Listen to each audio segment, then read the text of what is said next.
I often find myself in a situation where I'm not happy with myself. I compare my abilities, achievements, and even my appearance with that of others. Also, I think since I'm a humanities student, people around me constantly compare me with my other friends who have taken up medicine or engineering. And that really puts me off, and I think that's one reason for my low self esteem. How do you think I can build up on my self esteem and get rid of the self hatred that I have? Well, this self-esteem, this self-confidence, all these things unfortunately have been sold a lot on the planet.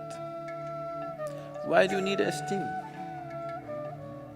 Why do you need esteem?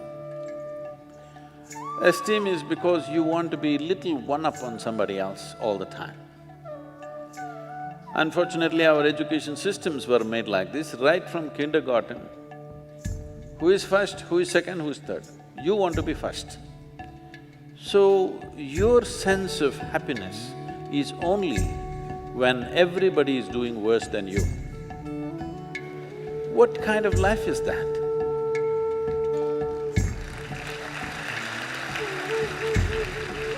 Why are we structuring our lives like this, that if everybody is doing badly, I will feel great? I think it's sickness. Hello? You think it's joy or sickness, please tell me. If all of you are doing badly, I feel great because I am number one now. No, this should go. From an early age, unfortunately, this is being imposed upon a child's mind that you have to be on top of everybody else. This is like, I want you to just imagine if this happened to other creatures. Let's say it happened to the plants and trees and animals. If an ant wants to become like an elephant, that is going to be terrible ant-elephant, isn't it? Suppose a mango tree wants to become like a coconut tree. It will be a horrible mango tree because with one branch like this, no mangoes will come out of this. A mango tree is like this, a coconut tree is like that. That's how it should be. This has happened because in so many ways, people have put these things into your mind, what is good, what is bad, what is high, what is low, what is up, what is down. Because of this, you have never paid attention to every aspect of life in the sense. Maybe humanities people and lawyers, and what are you? Huh? Oh, the accounting people.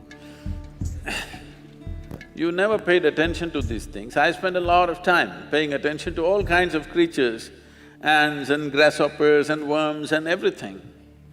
If you observe, let's say an ant, or let's pick up something little more than an ant, like a grasshopper, it's easier to see him. If you look at him carefully, whoever created this grasshopper has paid as much attention to a grasshopper as they have paid to this one. Please pay attention and see. When the source of creation has given equal attention to ant and you, who the hell are you to think an ant is a lowly creature and you are some superhuman being?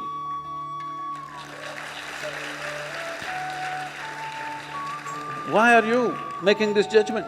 Creation has not made this judgment.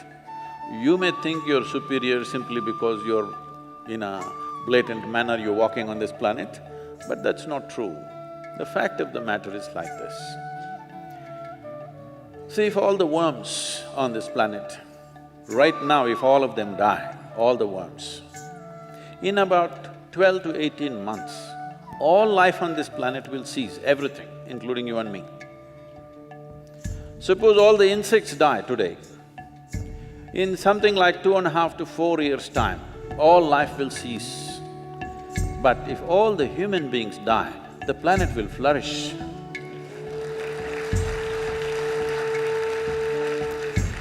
Yes, we make good manure. If human beings go away, right through this building trees will grow, isn't it? Yes or no? Everything will flourish. So, Who the hell is telling you that you are the most significant life? This idea that the cosmos is human-centric is a stupid idea. In this cosmos, even this solar system is a tiny speck. Tomorrow morning if the entire solar system evaporates, nobody will notice it. That's how small it is. In that tiny speck, planet Earth is a microspeck. In that microspeck, Bengaluru is a super microspeck.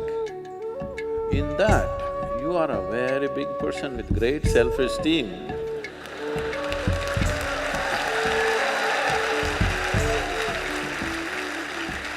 This is not a simple problem. People suffer this for their whole life without handling it. Essentially, it is just this.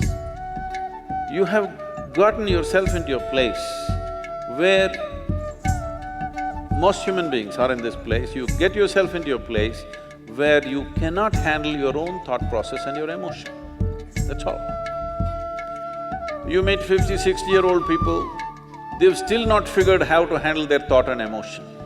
These are basic faculties. When the hell are you going to learn how to use your thought and emotion? Suppose you're 20 years of age and you still don't know how to use your fingers, people will say you're handicapped, isn't it? You are whatever age you are and you still don't know how to use your thought and emotion, are you handicapped too? Hello? Are you or are you not? You are, you're crippling yourself. Why has this happened?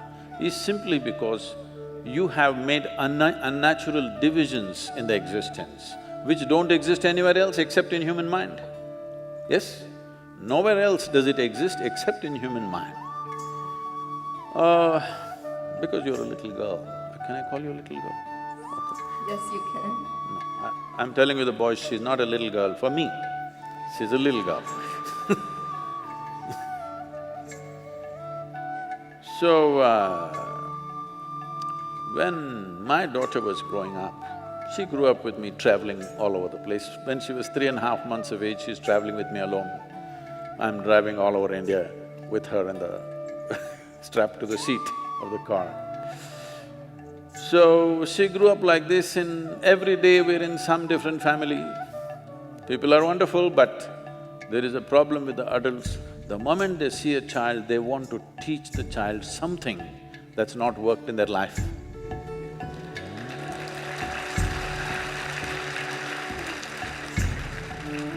You should see, this urge is so compulsive. The moment they see a child, they have to teach, they have to teach.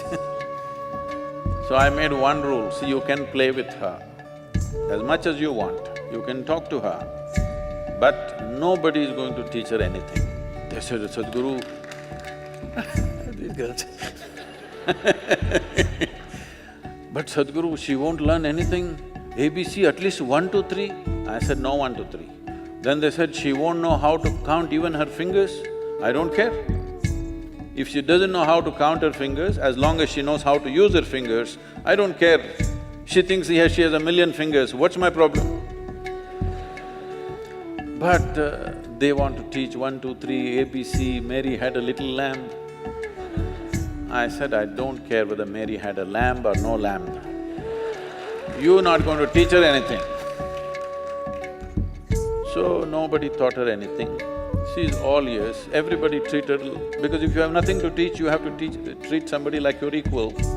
So she grew up. By the time she's 2.5, 3 years of age, she can speak in terms of remembering about 700 to 800 names, all adults. She thinks they're all her friends because everybody spoke to her like she's an adult. And I would not have sent her to school, but my schedule went totally crazy and I had to put her in some school. So when she was 12, 13 years of age, one day she came back home and something that happened at school disturbed her. So she came and came to me and said, you're teaching everybody so many things, you're not telling me anything. I said, see, I don't do it unsolicited. Now that you've come, just sit down. This is all you have to know. Never look up to anybody. She looked at me like this, what about you, kind of thing. I said, especially me, because the moment you look up to me, you will miss it completely. If you look at me just the way I am, there is a lot of value to it. If you look up to me, what will you do? Probably take my picture and nail it to your wall, like you nailed so many people who are of value in this world. You just look at me for what I am, don't look up to me, and never look down on anybody. This is all. Never look up to anything, never look down on anything. If you see everything just the way it is, everything has immense value. Everybody has a place and value to their life, isn't it? Every creature has value. Because we did not realize that, how many things we have destroyed in this world, simply because we think this is valuable, this is not valuable. There is nothing here that is not valuable, everything has its value. Maybe you are not able to see it. So don't set yourself up like this, you versus the rest of the world. It's a bad competition to get into. You want to be number one on this planet. It's a horrible place. Everybody below you and you up. Is it a good place to be? I think it's a sick place. This attitude of wanting to be ahead of somebody needs to go. Well, for fun in a game or something you compete, that's different. Life is not a competition, life is not a race. If life is a race, you must get to the finish line soon. Hello? If you think life is a race, you must be at the finish line today, I can tell you how. You want to go there? No. This is not a race. This is a tremendous privilege that we have come as human beings. This means our ability to experience life is of a much larger proportion than any other creature on this planet. That is the significance of who we are, yes? We can experience life in many more vivid ways than how an ant can experience, how a grasshopper can experience, how somebody else can experience. This is our privilege. Instead of experiencing life, we are trying to win the race. If you win the race, you should be in the crematorium today. Hello? You don't need any self-esteem. In this culture, if you don't know this, there may be people with names like this, there will be one Ramadas, one Krishnadas, one whatever. What this means is people are consciously taking the name of being a slave. Because a joyful, willing slave is a tremendous human being. Only somebody who's been enslaved by somebody is a different matter. But willingly, I'm willing to do whatever is needed in this world, is a wonderful slave, isn't it? I'm one.